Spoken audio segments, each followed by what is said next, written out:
Et c'est toujours avec Cheikh Tidiane Diao. Lampedusa, Ursula von der Leyen propose un plan d'urgence pour aider l'Italie. Présidente de la Commission européenne donc a présenté hier à Lampedusa un plan d'urgence destiné donc à aider l'Italie à faire face à l'afflux record de migrants. En effet, des milliers de personnes majoritairement originaires d'Afrique subsaharienne ont rejoint ces derniers jours la petite île italienne de Lampedusa. Une situation exceptionnelle qui relance l'épineux débat sur la gestion par les États européens de l'immigration illégale en Méditerranée.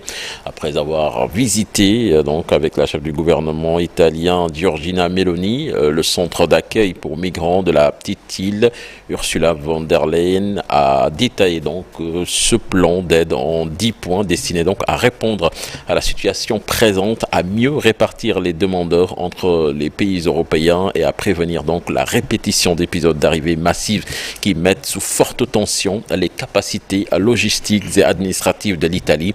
Il est censé donc conjuguer fermeté à l'encontre des passeurs et facilitation des voies légales d'entrée dans l'espace européen pour les candidats éligibles à l'asile. Excusez-moi, en Tunisie.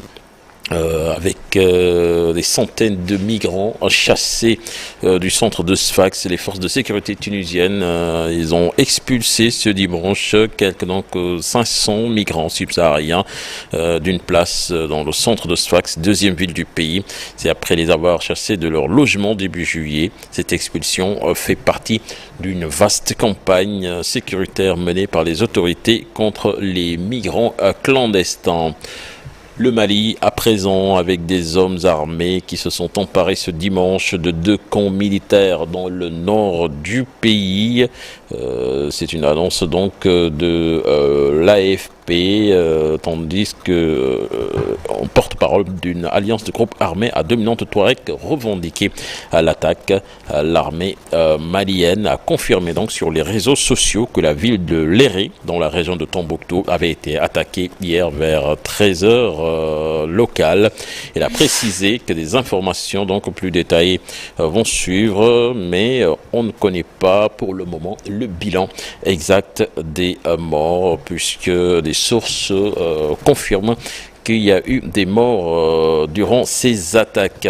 Des dizaines de milliers de personnes ont manifesté hier dimanche 17 septembre dans les rues de New York, réclamant plus d'actions contre le changement climatique. Ces 2 jours avant l'ouverture, 24 heures plutôt avant l'ouverture officielle de l'Assemblée générale des Nations Unies, des manifestants de quelques 700 organisations et groupes d'activistes donc se sont réunis, brandissant des pancartes sur lesquelles on pouvait lire Biden met fin aux énergies fossiles, les énergies fossiles nous tuent, ou encore je n'ai pas voté pour les incendies et les inondations.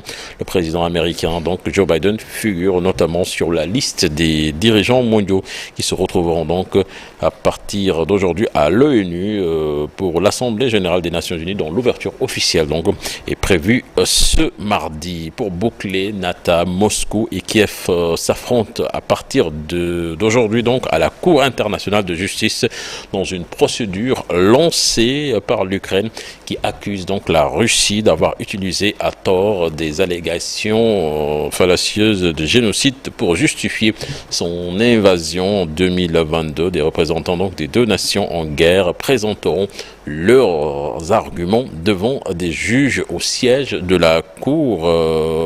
Cela se passera donc au tribunal de la Haye dans un contentieux autour de la légitimité donc ou non de la juridiction de l'ONU à ordonner la fin de l'opération militaire russe en Ukraine. À tout à l'heure, Cheikh Tidiane Diao, pour la version Wolof de l'actualité internationale.